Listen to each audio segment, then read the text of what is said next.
กะเวตาอะระหะโตสัมมาสัมพุทธัสสะนะโมตัสสะภะคะวะโตอะระหะโตสัมมาสัมพุทธัสสะริกริยานะมาสการไหว้บังคมในញោមព្រះករុណាចូលមានតព្រះតមានព្រះភិ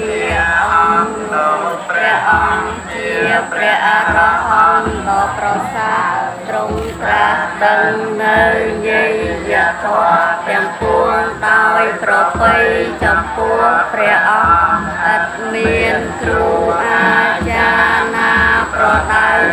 ព្រះអង្គឡើយ